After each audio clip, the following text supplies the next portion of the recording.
Bonjour tout le monde. Merci de vous joindre à nous d'aujourd'hui qui est sur la relaxation, donc des stratégies corps-esprit pour améliorer le bien-être. Mon nom est Martine Fortin, je suis coordonnatrice de projet à la euh, Docteur Ramirez, je vous invite à nous rejoindre. Bonjour. Bonjour. Donc, merci de partager les fruits de votre recherche. On sait instinctivement que ça fait du bien, puis que d'être en synchronisation entre notre corps et notre esprit, ça procure du bien-être, mais jusqu'à quel point c'est efficace, quel genre de bien-être ça fait, ben, c'est de tout ça qu'on va parler. Donc, le webinaire va être d'une durée d'une heure. Vous pourrez avoir accès à la suite par courriel. Et si jamais il y a des soucis quelconque, vous avez le numéro sur la dans le courriel aussi envoyé. Si jamais c'est juste l'image fiche ou des choses comme ça, et revenir sans problème. Donc, ben, sans plus tarder, je vais vous présenter docteur. Ben, je dis docteur parce que vous avez un PhD. Vous êtes professeur et chercheuse en sciences infirmières à l'Université de Montréal. Dans vos projets de recherche, dans ces projets de recherche, en fait, elle s'intéresse aux interventions de soins qui visent à améliorer la qualité de vie ou le bien-être des personnes vivant avec le VIH. Ces travaux de recherche visent le développement et l'évaluation des interventions de soins, incluant des approches complémentaires en santé, principalement des pratiques corps-esprit comme la méditation, le yoga et la relaxation sur le bien-être de ces personnes.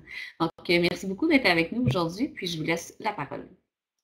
Merci beaucoup, Martine, de m'avoir invité à présenter les fruits de toute cette année de recherche. Puis, c'est ça, pour les participants, je vous dirais, je pense que vous, si vous avez des questions, au fur et à mesure que j'ai fait la présentation, vous pouvez, soit sur les clavardages, sinon, on va laisser, il y a comme 3 sections dans la présentation. Alors, à chaque fois que la section va être finalisée, je vais vous laisser, on va vous laisser les tours de parole. On va vous dire si vous avez des questions et on va pouvoir discuter sur la partie que j'aurais présentée. Donc, sans plus tarder, donc, je vais vous présenter un peu les objectifs de la présentation qui sont de connaître les pratiques corps-esprit, celles qui sont efficaces pour améliorer le bien-être des personnes avec le VIH, décrire les caractéristiques de ces pratiques et discuter de l'application de ces pratiques dans la vraie vie. En plus, Martine m'avait envoyé une question. Il y avait des participants qui voulaient s'intéresser plus précisément à l'effet de ces pratiques auprès des personnes avec le VIH, mais qui sont des consommateurs ou des utilisateurs des substances. Alors, je suis retournée dans les écrits pour pouvoir vous présenter des recherches qui portent spécifiquement sur cette clientèle. Mais vous allez voir, il n'y a pas beaucoup. Donc, ça a commencé parce que, en fait, on s'est rendu compte que malgré toutes les améliorations au niveau des traitements antirétroviraux qui ont eu lieu au cours des années, la qualité des personnes avec le VIH était inférieure à celle de la population générale et principalement affectée par la qualité de vie est inférieure à cause des symptômes physiques et psychologiques qui ont les personnes avec le VIH. C'est des symptômes comme la douleur, comme la dépression, l'anxiété, les problèmes de sommeil, la fatigue. Et c'est des problèmes qui sont très fréquents dans cette population. Pour certains de ces problématiques, on parle d'une prévalence de 50%. Et il y a, dans la plupart des cas, ce n'est pas une symptomatologie qui est associée, mais plusieurs qui sont associés. Donc, dans la plupart des cas, il y a plusieurs de ces symptômes qui sont présents pour les personnes avec le VIH. En plus, on s'est rendu compte que de plus en plus, les gens, les personnes avec le VIH, mais aussi la population générale, vont utiliser des approches complémentaires en santé pour diminuer les effets secondaires des traitements traditionnels et aussi pour améliorer, diminuer les symptômes et améliorer la qualité de vie. Donc, plus particulièrement pour les personnes vivant avec le VIH, pour ceux qui utilisent des approches complémentaires en santé, on sait qu'entre 70 et 90 des gens j'ai oublié de passer cette diapositive, utilise des produits naturels et des vitamines, des produits naturels comme l'aloe vera ou les gingembre et des vitamines pour améliorer les symptômes. Et aussi, il y a entre 30 et 50% des gens qui utilisent des pratiques corps-esprit, et 6% qui utilisent plus des systèmes traditionnels. On entend par système traditionnel la médecine chinoise ou la Ayurveda, par exemple. Donc, avec ces deux problématiques, l'effet qu'il y a de plus en plus de gens qui utilisent des approches complémentaires en santé pour améliorer leur bien-être, les symptômes, puis la prévalence importante des symptômes. Nous, on a voulu, dans un premier temps, s'intéresser à quelles étaient les pratiques corps-esprit qui sont efficaces pour améliorer le bien-être dans cette population. Puis, on s'est fondé sur la définition du National Center for Complementary and Integrative Health des instituts de recherche en santé américains pour décrire quelles sont ces pratiques. Donc, on entend par la méditation, les yoga, les tai chi, les qigong, puis toutes les techniques de relaxation comme les neurofeedback, l'hypnose, la visualisation, la relaxation musculaire progressive et les training autogènes. Donc, c'est vraiment sur ces pratiques que nous, on s'est intéressés. Et on a étudié ces pratiques depuis le début de l'identification du VIH, donc depuis 1983 et jusqu'à octobre 2015. Si vous voyez ici dans ce tableau, je vous présente un peu tous les cheminements que nous avons faits pour identifier les études qui portaient sur l'évaluation des pratiques corps-esprit auprès des personnes vivant avec le VIH. Donc, on avait environ 14 000 référents identifiés à l'aide d'un bibliothécaire en cherchant en plus de 16 bases de données. Et en lisant les titres et l'abstract, on a éliminé beaucoup, on a éliminé presque 9300 références. Donc, finalement, on a lu environ 244 articles. Et de ces 244, il y avait 136 articles qui étaient pertinents, donc qui portaient sur une population VIH et qui portaient sur des pratiques corps-esprit. Et de ces 136 articles, il faisait référence à 84 études parce qu'il y avait plusieurs études, plusieurs articles qui portaient sur la même étude. Alors, vous voyez dans la dernière boîte tout en bas, on voit qu'est-ce que nous avons trouvé. Donc, il y a ce qui est le plus fréquent, c'est la combinaison d'au moins 3 techniques de relaxation avec d'autres composants ou seulement des techniques de relaxation. Il y a 17 études qui utilisent la méditation, qui étudient la méditation, la relaxation musculaire progressive, 10, les yogas, vous voyez un peu l'hypnose. Il y a des études qui parlent de relaxation sans préciser quoi. Donc, vous voyez un peu qu'est-ce que nous avons obtenu.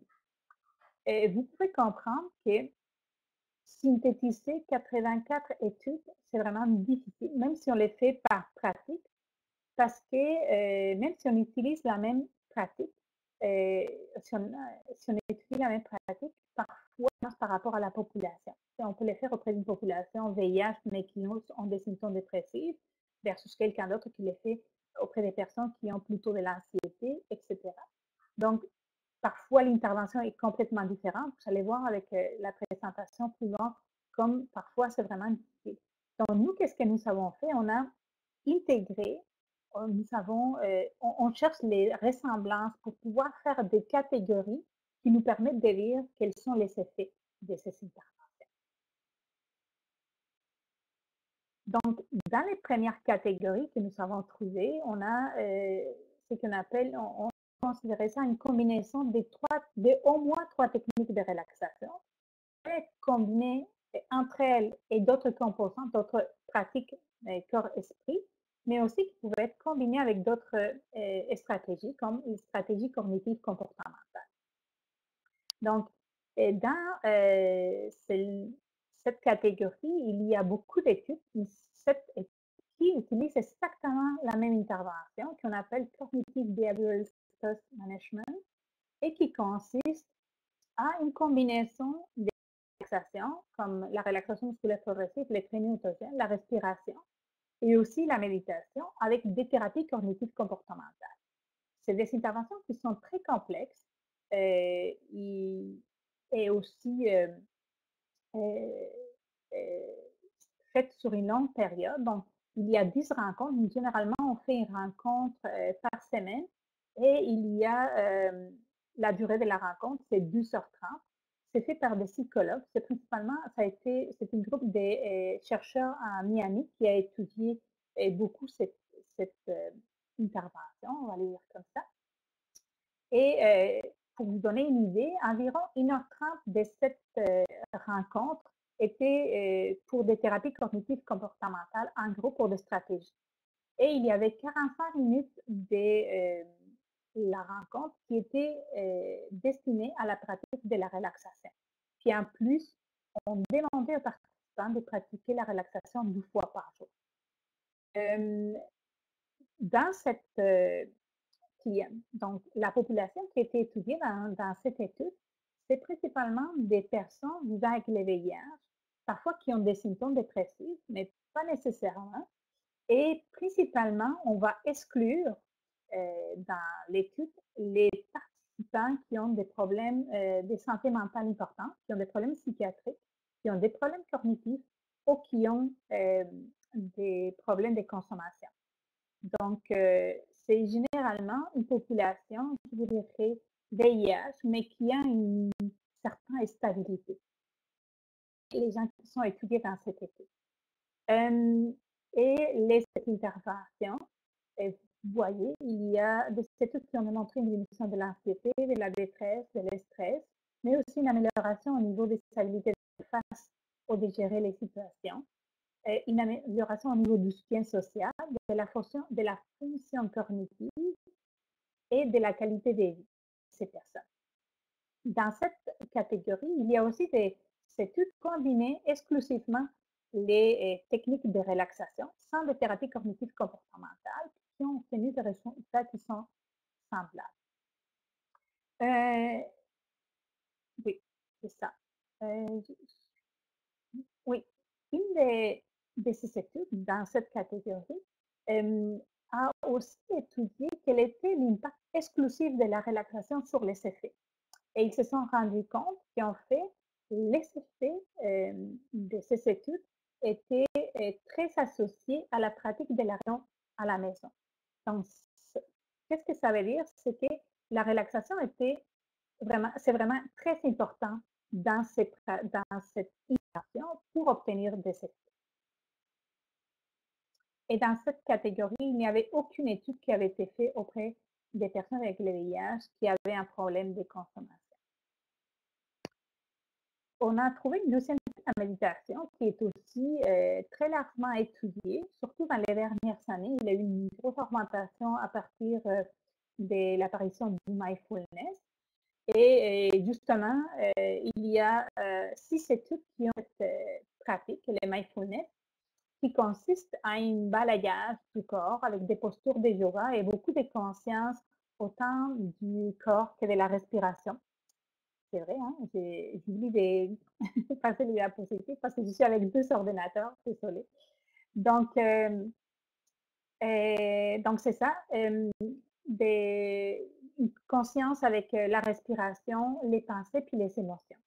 Cette intervention consiste à 8 rencontres en groupe, encore de 2-3 heures de durée, et en plus d'une retraite d'un jour complète et aussi la pratique quotidienne à la maison. Encore une fois, dans dans cette catégorie d'études, les participants étaient principalement des gens qui avaient le VIH, mais il s'exclut aussi des gens qui ont des problèmes psychiatriques, il s'exclut des personnes qui ont des problèmes cognitifs et des personnes qui ont des problèmes de consommation. Vous voyez les résultats, il y a une diminution de symptômes physiques et des effets secondaires des santé rétroviraux, avec une amélioration autant de l'humeur, donc des émotions, que de la conscience de soi, ce qu'on appelle en anglais awareness.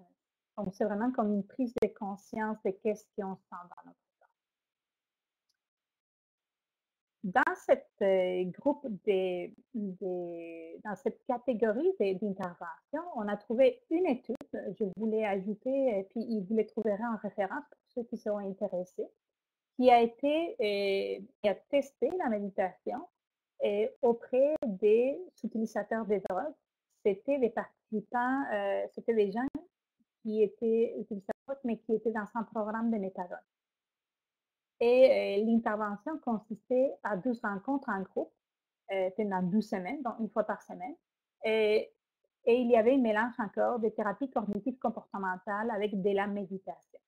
Il s'agit d'une petite étude, vous voyez, 38 participants, c'est vraiment une étude avec une petite taille d'échantillon, dont les résultats vont parfois manquer des puissances pour identifier la signification des effets. Et qu'est-ce qu'on a trouvé dans cette étude? C'est qu'on n'a pas trouvé des effets au niveau de la consommation de drogue, mais ils ont trouvé qu'il y avait une diminution de l'impulsivité et une augmentation de la spiritualité de ces patients. Donc, vous voyez, c'est ça. Il y a vraiment très, très peu d'études qui vont étudier les, les approches complémentaires, autant les approches complémentaires que les interventions encore esprit auprès des personnes avec le VIH qui sont utilisateurs de drogue. Je pense que c'est une clientèle qui est souvent exclue dans les études. Si on change de catégorie, on voit les yogas. Vous allez voir ici dans cette diapo, on voit que la pratique est très variable. Donc, il y a des études qui vont faire 12 sessions, il y a des études qui font 90 sessions. Donc, c'est très variable au niveau de l'intensité et de la durée de ces études.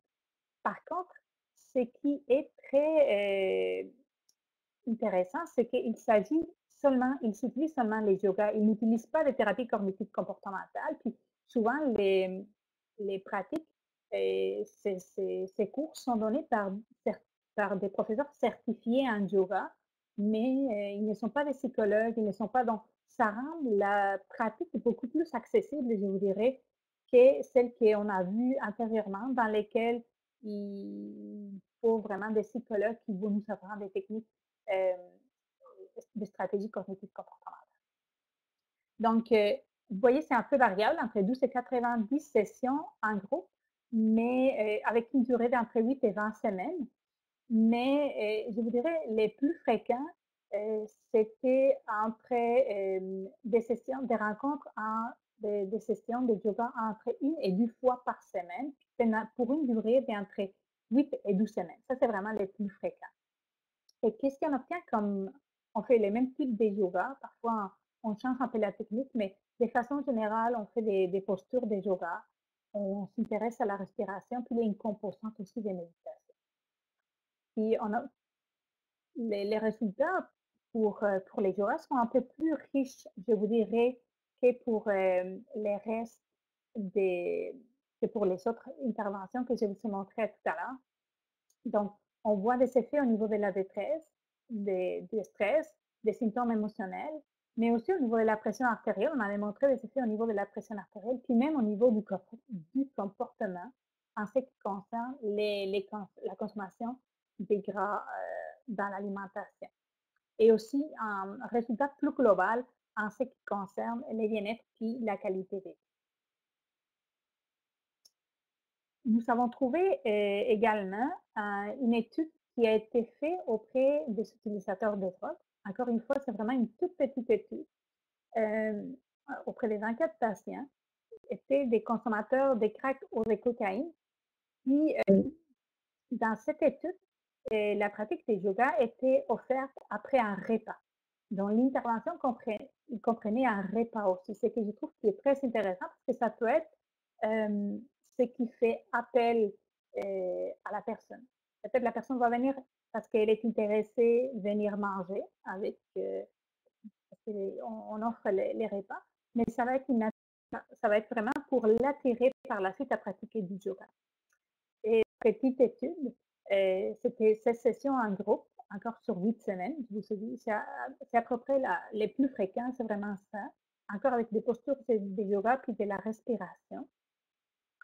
Puis, qu'est-ce qu'on a obtenu dans cette étude pilote? C'était, on a obtenu une diminution au niveau de le stress, puis une amélioration de la qualité de vie.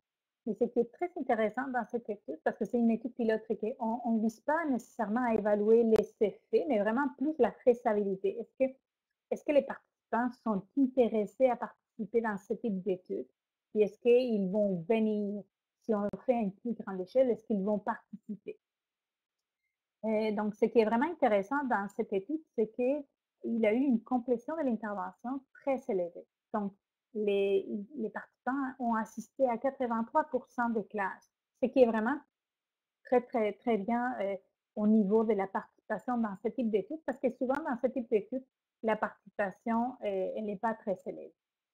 Donc, ça, c'est pour l'étude au niveau des utilisateurs de drogue. Et on n'a pas trouvé d'autres études qui évaluent les approches corps-esprit ou les pratiques corps-esprit auprès des personnes avec les VIH. Donc, comme conclusion pour cette revue de la portée rapide que je vous ai fait des 86 études, c'est qu'il y a en effet des interventions qui se sont montrées efficaces auprès des personnes vivant avec les VIH. Il y a des interventions comme la combinaison de trois techniques de relaxation, soit avec des stratégies cognitives comportementales, comme sans les stratégies cognitives comportementales. Ces interventions, ils démontrent des effets au niveau des symptômes psychologiques, mais aussi au niveau de la qualité de vie.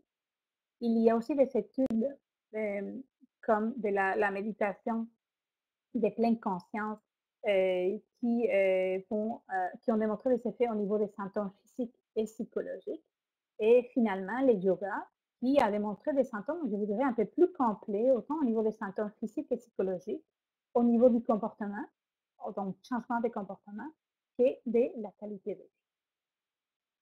Donc ça serait la fin partie de la présentation. On a 3 parties. Donc, je ne sais pas si vous avez des questions par rapport à ces études. On a eu une question de Oui. clarification à cette diapo-là, dans le dernier carré en bas, PMR, la troisième technique. Qu'est-ce que c'est? PMR, c'est la relaxation musculaire progressive. C'est parce qu'en fait, c'est en anglais, Progressive Muscular Relaxation, en OK. anglais. Donc, la relaxation musculaire progressive, c'est une technique qui est très connue, je vous dirais, c'est presque la plus connue pour les gens pour les gens. Là. C'est une technique qui consiste on va vous demander de contracter, par exemple, les muscles de la main, puis par la suite, généralement c'est 15 secondes, puis par la suite, on va vous demander de relâcher, puis de sentir la différence entre la tension puis la relaxation. Et on fait comme ça, on commence généralement avec les muscles les plus grands du corps, donc les bras, les jambes, et ça c'est une des programmes. C'est ce qui est le plus connu, mais parfois, en fait, la technique originale comprenait aussi des petits muscles du visage, de la langue, autour des yeux, qui sont beaucoup en lien avec la conscience de soi. Ça permet vraiment de prendre conscience de soi davantage que les grands muscles qui c'est plus au niveau physique ou qui va nous permettre de prendre conscience. Parfait. Est-ce qu'il y avait d'autres questions? Sinon, ben, en tout cas, je vais rephraser. J'ai pas eu d'autres questions, donc on peut peut-être passer aux prochaines parties parce qu'il reste un 25-30 minutes Oui, pour les 2 autres blocs, puis j'interromprai au besoin. oui. Oh, excusez. Entre les deux, on va arriver. Attendez, je viens. Allez, merci. C'est bon pour les rythmes, c'est bon? Je ne vais pas trop vite? Je penserai pas. OK, Je pense que le rythme est bien. parfait. Donc, je l'ai dit, dans la revue de la portée, qu'est-ce qu'on a vu? C'est qu'il y a des techniques qui sont plus accessibles, plus simples, comme le yoga et la relaxation, puis d'autres qui sont beaucoup plus complexes, beaucoup moins accessibles. Et aussi, on s'est rendu compte que des techniques de relaxation, comme la relaxation musculaire progressive ou les trainings autogènes, qui sont des techniques qui sont très accessibles, ils sont partout, dans toutes les études de la relaxation, dans toutes les études qui évaluent dans beaucoup d'études qui évaluent les approches complémentaires, les approches cœur-esprit, mais il n'y a aucune étude qui a évalué l'impact de ces techniques de façon isolée. Alors nous, on a fait une étude pilote pour évaluer les effets dans les fonds, on fait une étude pilote pour évaluer la faisabilité puis l'acceptabilité de l'intervention. Donc, comme je vous ai dit avant, est-ce que les participants vont être intéressés à participer à ce type d'étude, etc. Puis aussi une efficacité préliminaire. Donc, cette étude, il a été subventionné par les réseaux de recherche en intervention en sciences infirmières du Québec, qui est un organisme du FERQS. Donc, on a fait une étude pilote avec une répartition aléatoire dans les 3 groupes et méthode mixte. Je prends quelques instants pour vous expliquer c'est quoi une méthode mixte. Une méthode mixte, c'est une méthodologie qui va combiner 2 approches. On va collecter puis analyser des données quantitatives, donc des chiffres, qui va nous permettre de faire des tableaux. Et souvent, on ramasse ce type d'informations avec des questionnaires, mais aussi, on a collecté des données qualitatives, donc des entrevues, à partir de ces entrevues, pour nous permettre de bien comprendre la perception des participants. Le fait de combiner ces 2 méthodologies, ça permet d'avoir une compréhension plus complète des effets de l'intervention. Donc, nous, on était seulement intéressés dans cette étude pilote, on était simplement intéressés dans les symptômes dépressifs parce que c'était comme les problèmes les plus fréquents et celui qui avait un impact le plus important sur la qualité de vie. Et pour ça, on a mesuré les symptômes dépressifs, on a mesuré la qualité de vie, puis on a demandé aux participants de nous apporter les derniers résultats des CD4 et des charges virales qui avaient été faits dans leur clinique. Et on a fait aussi des entrevues. Pour vous donner une idée de la population que nous on ciblait, pour participer à l'étude, il fallait avoir 18 ans, avoir un diagnostic VIH depuis au moins 2 ans et présenter des symptômes dépressifs. Donc, quand ils nous téléphonaient, on faisait une évaluation des symptômes dépressifs et quand ils présentaient des symptômes dépressifs, ils pouvaient participer à l'étude.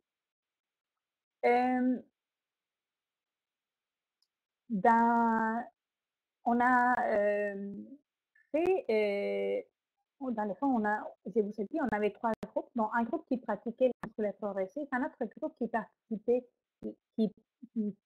pratiquait les trainings autogènes, puis un autre groupe qui pratiquait rien. Il recevait les soins au souhait.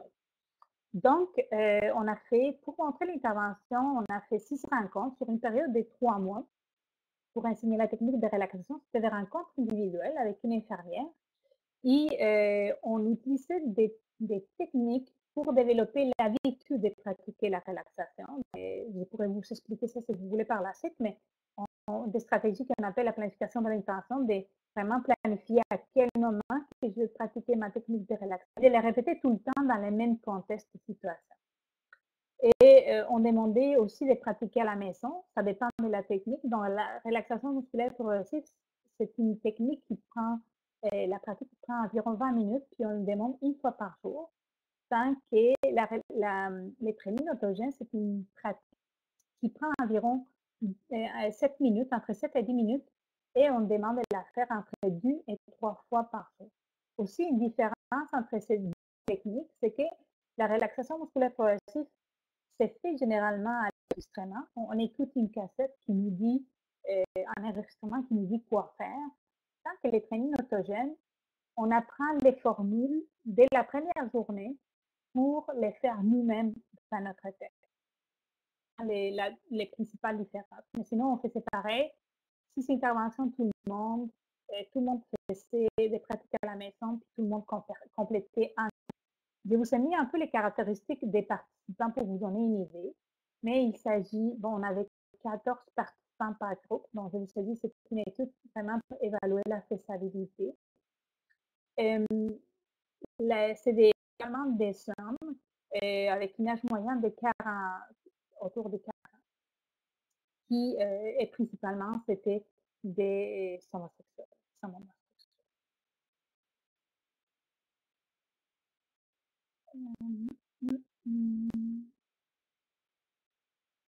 Pardon. Oui, donc,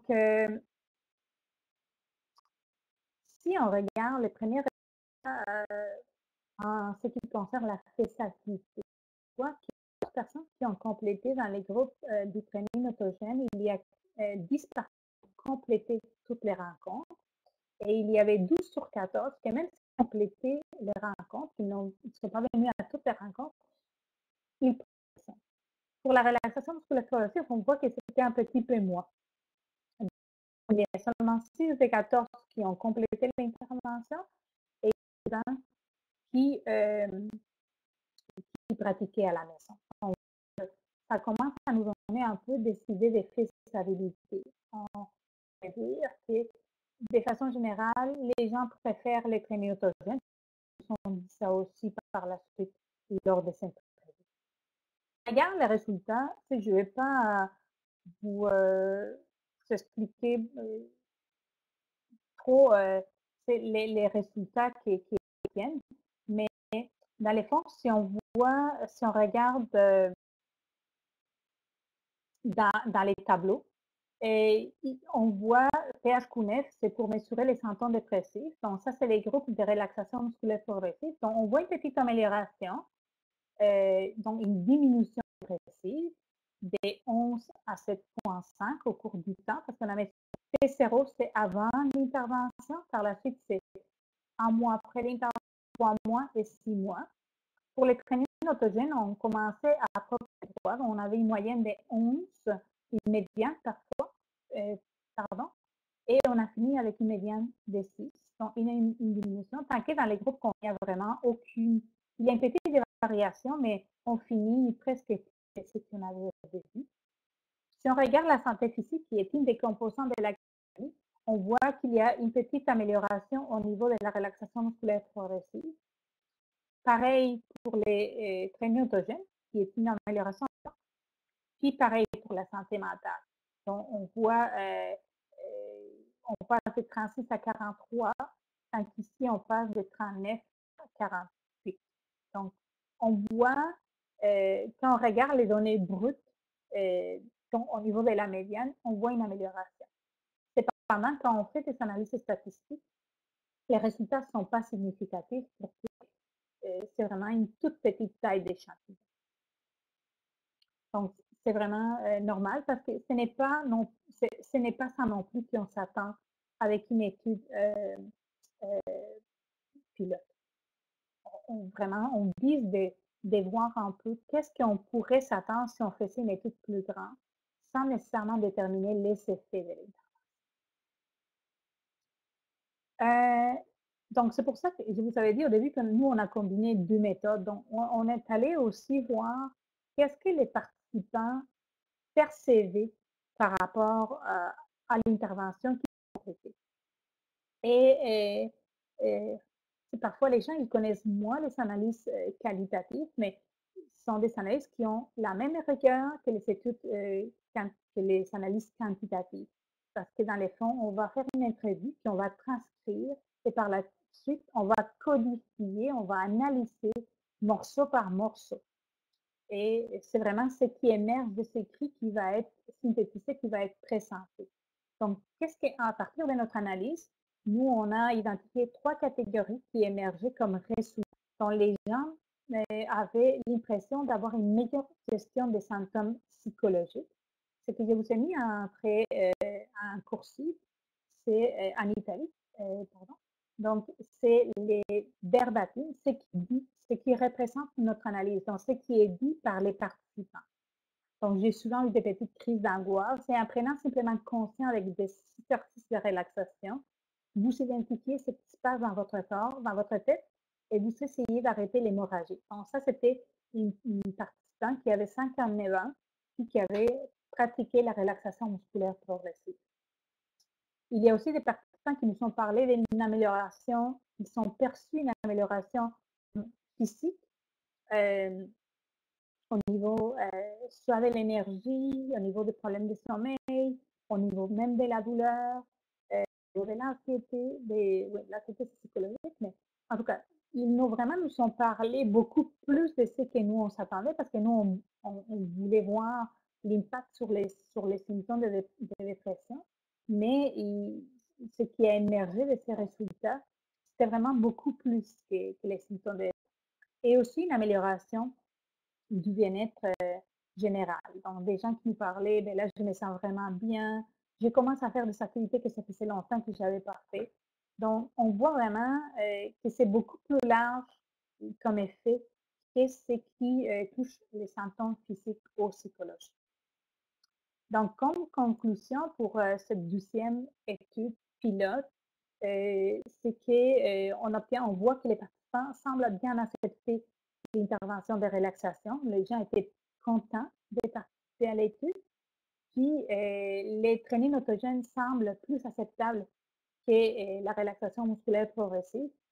Et les participants perçoivent des bénéfices autant sur les symptômes que aussi d'une façon beaucoup plus globale sur leur bien-être. Ça, c'est la fin pour la 12e partie. Je ne sais pas si vous avez des questions.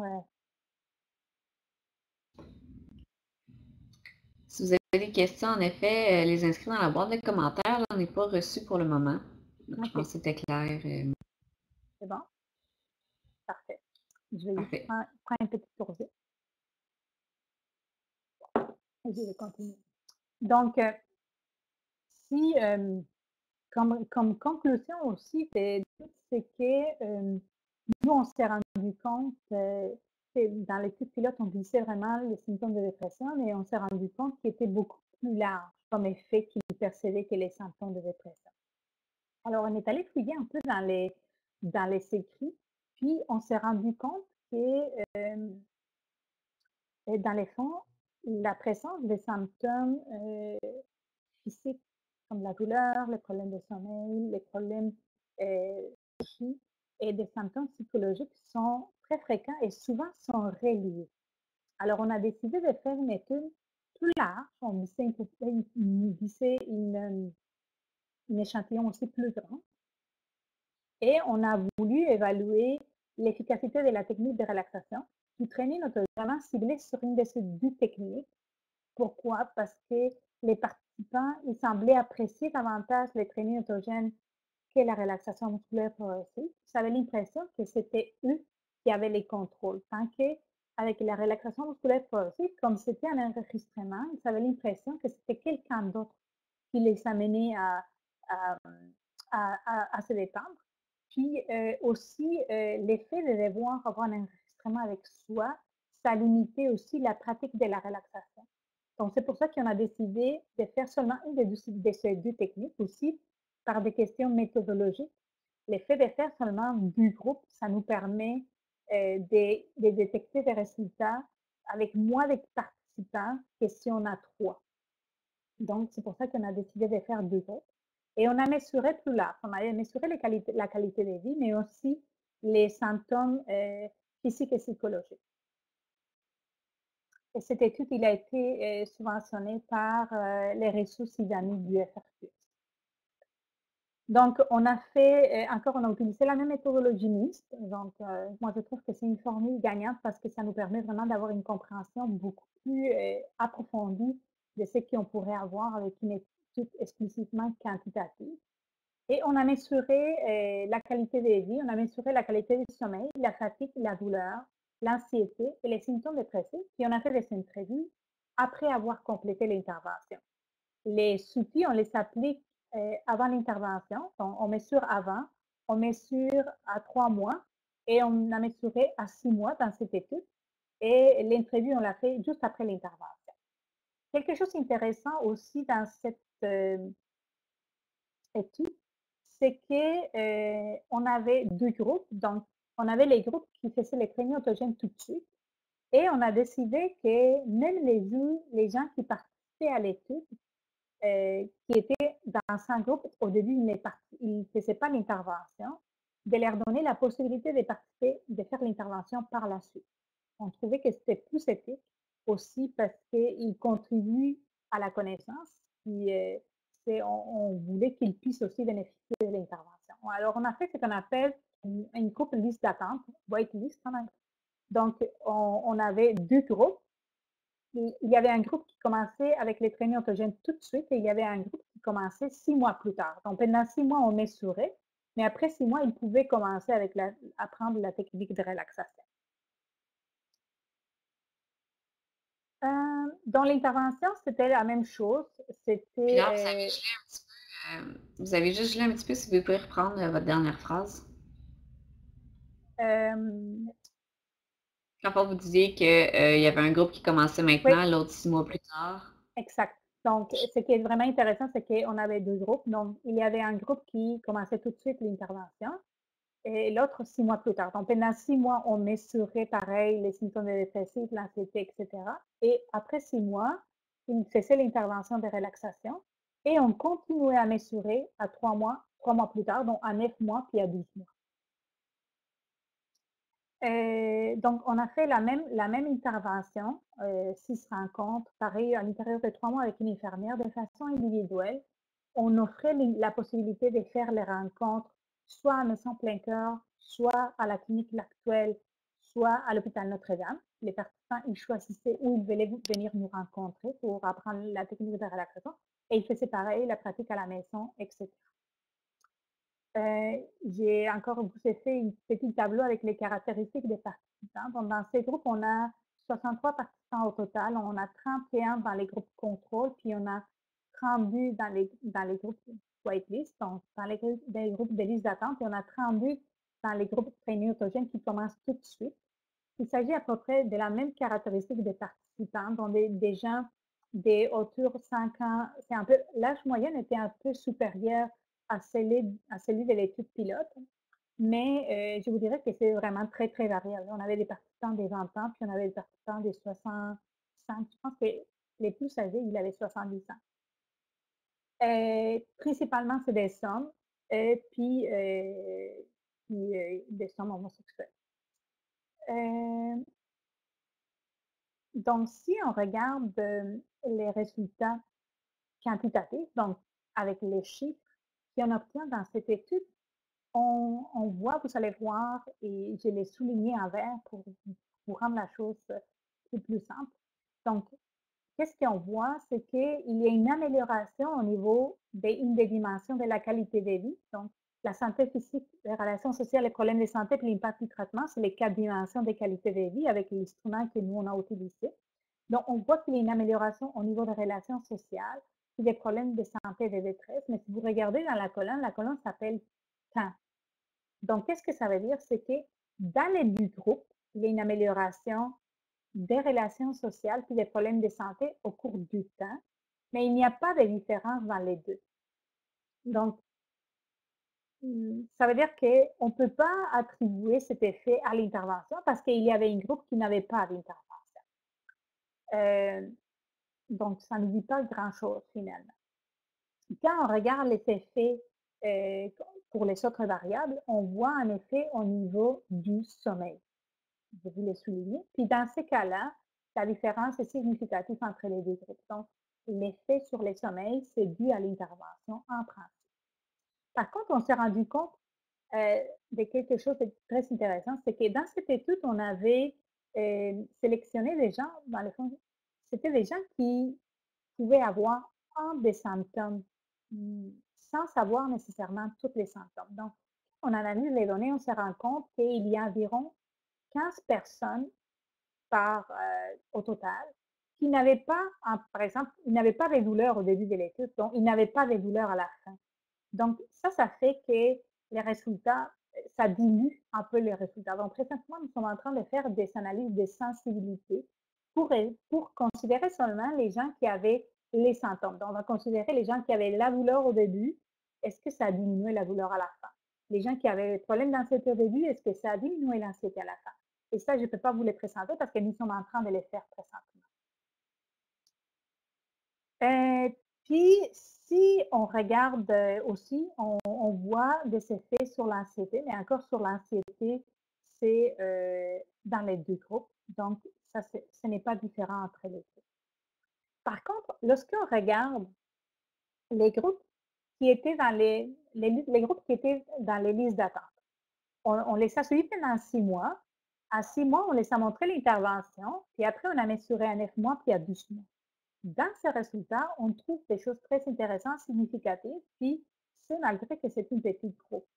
Donc, on trouve qu'il y a des effets au niveau du sommeil, au niveau de la première composante de la douleur, qui fait référence à l'intensité ou la sévérité de la douleur.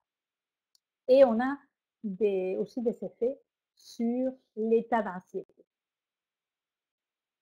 Si on regarde aussi les résultats, la perception des participants dans les fonds, qu'est-ce que les participants nous disaient pendant les entrevues, ça correspond vraiment à ce qu'on a obtenu comme résultat au niveau du sommeil principalement, puis de la douleur. Donc, ils disent qu'ils sentent qu'ils sont en meilleur sommeil, une facilité pour s'endormir et moins de sensations de douleur. Mais aussi, encore, ils nous parlent d'autres symptômes qu'on n'a pas été capable pour le moment d'identifier dans les analyses quantitatives. Au niveau, par exemple, de la fatigue, c'est encore une fois, je dis en verbatim, donc comment les participants expriment le fait qu'ils ont plus d'énergie.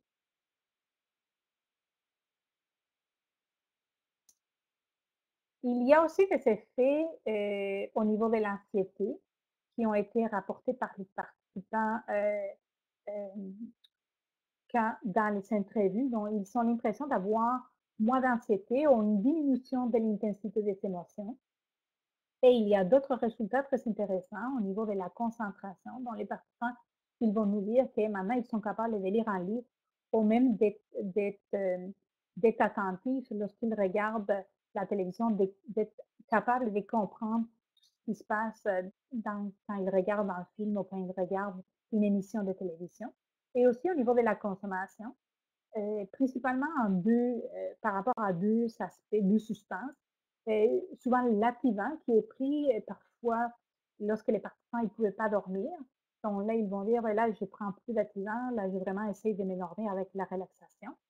Puis aussi, il y a des participants qui, quand ils avaient des difficultés pour s'endormir, vont aller fumer du pot.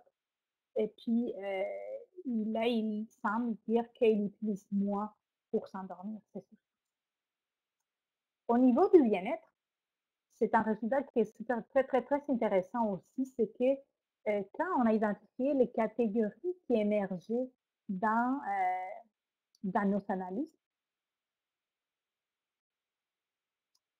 c'est vraiment les petits points, les petits picots que j'ai marqués. Ça, c'est vraiment les catégories qui émergent dans notre analyse. Donc, la capacité à gérer les situations jugées stressantes, la reprise de certaines activités de loisirs. Donc, ils vont commencer à faire des choses qu'ils n'avaient pas fait depuis longtemps. J'avais une femme qui aimait beaucoup la couture, mais qui depuis longtemps, elle avait arrêté ça parce qu'elle était trop fatiguée. Puis maintenant, elle reprenait l'activité parce que là, elle avait l'énergie, puis elle sentait que ça allait, qu'elle avait les goûts de le faire. Aussi, une prise de conscience de ses capacités. Donc, quand il y a devant une situation un peu angoissante, ils vont dire non, je suis capable de gérer la situation. Par exemple, plutôt de laisser aller ou de dire non, je ne suis pas capable, je ne me sens pas capable de faire cette intervention. Il y a aussi une amélioration au niveau du développement des relations sociales. Donc, comment ils sont plus d'énergie, ils vont se sentir mieux pour appeler des collègues ou des amis, mais aussi ils nous rapportent comme quoi leurs collègues, ils vont dire que depuis qu'ils pratiquent la relaxation, c'est plus agréable de les côtoyer. Donc, il y a quelque chose qui se passe au niveau vraiment de la conscience de soi, puis de la gestion de l'émotion qui est vraiment intéressant avec la relaxation. Donc, la capacité à réguler ses pensées et ses émotions. Il y a de l'ouverture aux événements positifs. Ils vont faire la pratique de la relaxation. Ils sont conscients qu'ils font la pratique de la relaxation pour améliorer leur bien-être. Donc, ils prennent soin de soi. Ils vont souvent dire, c'est du temps que je prends pour moi, pour prendre soin de moi. Ils sont conscients de cette... Et avec cette prise de conscience de prendre soin de soi, ils se rendent compte aussi ils vont aller dans d'autres dimensions que nous, on ne s'attendait pas non plus, comme ils vont commencer à faire plus d'activités physiques, ou ils vont faire attention plus à l'alimentation. Donc, on dirait que cette dimension ouvre à d'autres dimensions de la santé qui, à laquelle nous, on ne s'attendait pas. Puis quand on a identifié toutes ces catégories, on a commencé à chercher un peu dans les écrits parce qu'on trouvait que c'était vraiment très intéressant, très riche comme analyse. Puis on a trouvé une théorie qui est la théorie du wellness, un modèle théorique du wellness. On les traduit comme bien-être, mais c'est plutôt la perception de la santé. Alors, ces auteurs, ils considèrent les wellness sur ces 5 dimensions: coping self, social self, creative self, essential self, puis physical self. Puis nous, on se rend compte que la pratique de relaxation a touché vraiment toutes ces 5 dimensions du bien-être ou de la perception de santé de la personne. Donc, pour conclure avec ces études que nous avons réalisées, premièrement pour cette étude, pardon, et donc on pense qu'on voit comme quoi les traînées autogènes ont un impact sur la qualité des vies, vraiment au niveau ou du bien-être ou de la perception de la santé, comme on veut l'appeler. Il y a aussi des effets au niveau du sommeil, de l'anxiété qui ont été identifiés autant au niveau quantitatif que qualitatif. Et aussi, il y a des améliorations au niveau des symptômes physiques et psychologiques et une amélioration du global. Donc, pour conclure, on voit que les pratiques corps esprit ont le potentiel de démontrer, d'améliorer la qualité de vie des personnes qui vivent avec le VIH. Il y a des pratiques plus complexes et moins accessibles comme le mindfulness ou les thérapies cognitives comportementales combinées avec des techniques de relaxation. Et il y a des techniques ou des pratiques qui sont beaucoup plus accessibles comme les trainings autogènes et les yoga. Et ça, c'est pour moi. Merci beaucoup, c'était vraiment intéressant de voir dans le détail toutes les techniques qu'on entend souvent parler, puis de savoir un peu c'est quoi l'impact réel ou mesurable de ces techniques-là. J'invite les gens à poser leurs questions dans la boîte de commentaires s'il y en a. Moi, j'étais intéressée de savoir pour la suite, quand on s'est parlé pour planifier le webinaire, vous disiez que vous faisiez une demande de fonds qui servirait à faire je cherche le mot en français, du training, de la formation. Oui, est-ce que vous pouvez en parler un petit peu? Oui, dans les fonds, on a obtenu une petite demande on a obtenu une subvention de CRSC dans laquelle c'est une des co-applicants avec moi, c'est Chris Lowe, donc de Maison Plein Cœur, pour planifier un projet dans lequel les trainings autogènes seraient faits par des pairs, soit des pairs, soit des bénévoles, un peu comme on fait à Maison Plein Cœur pour les massages. Donc, nous sommes en train d'écrire les projets. Puis, on va l'appliquer. Probablement, ça ne va pas être seulement à Maison Plein Cœur, mais vraiment au niveau des plusieurs. Tous les organismes communautaires qui veulent participer sont les bienvenus. Donc, je ne sais pas, avec les COVID, je me questionne si on va faire autant la formation que les soutiens par les pairs en ligne. Ça pourrait être une option parce que présentement, c'est un peu plus difficile de s'approcher. Puis, donc, peut-être que c'est une option. On est là, on est en train de rédiger. Puis, c'est vraiment la suite. Oui. Parce que dans les fonds, les trainings autogènes, c'est une technique qui est c'est dans les 2 études que nous avons réalisées, ça a été montré par une infirmière. Mais c'est vraiment quelque chose qui est très simple. Il n'y a aucun danger. On n'a pas besoin d'un professeur certifié comme pour les yoga ou le mindfulness.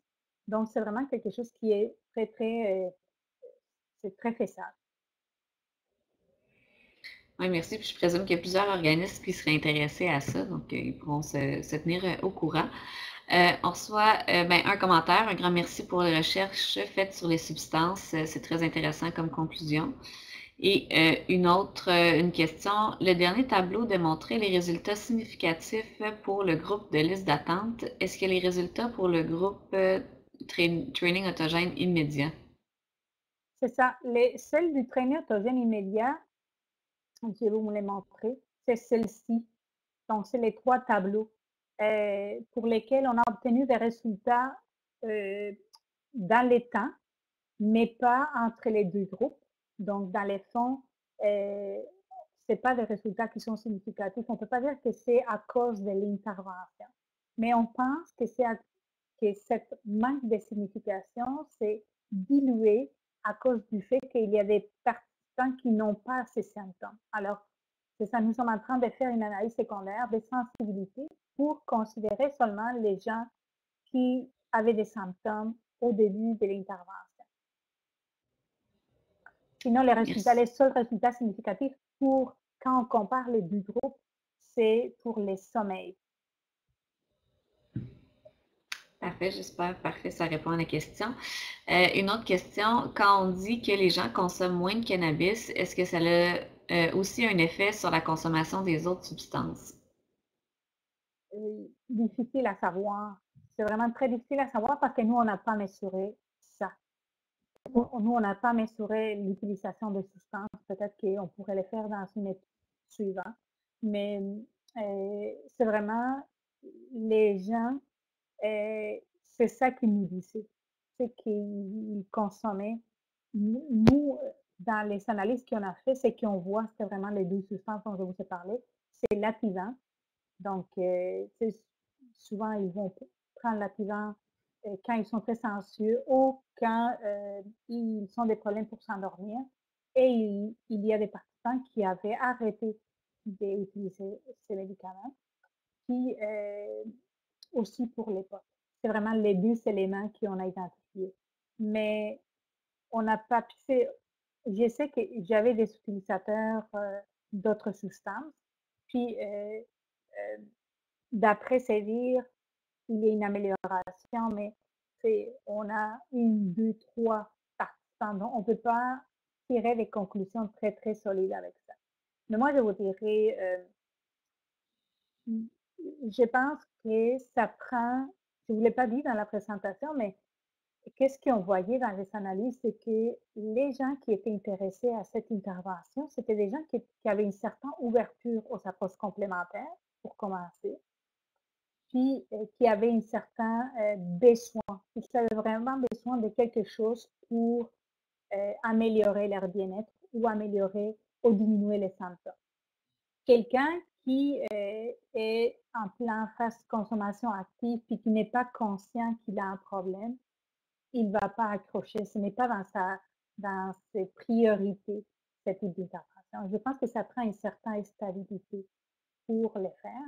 Ou comme dans l'étude que je vous ai présentée à tout à l'heure, d'aller chercher quelque chose, une attirance pour leur montrer les schémas de se sentir mieux.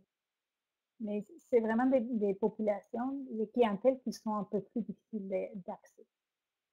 Puis justement, dans cette étude-là, le fait d'offrir un repas, j'imagine que ça a été contrôlé, là, mais j'imagine juste ça, ça enlève une couche de stress, comme ça la personne n'a pas nécessairement à penser à de la planification ou est-ce que est-ce qu'il y a eu comme Ben, c'est sûr que quand on fait des études comme ça d'intervention, on ne sait pas très bien qu'est-ce que c'est tout l'ensemble qui a produit les effets. Donc, c'est très difficile de séparer une chose de l'autre.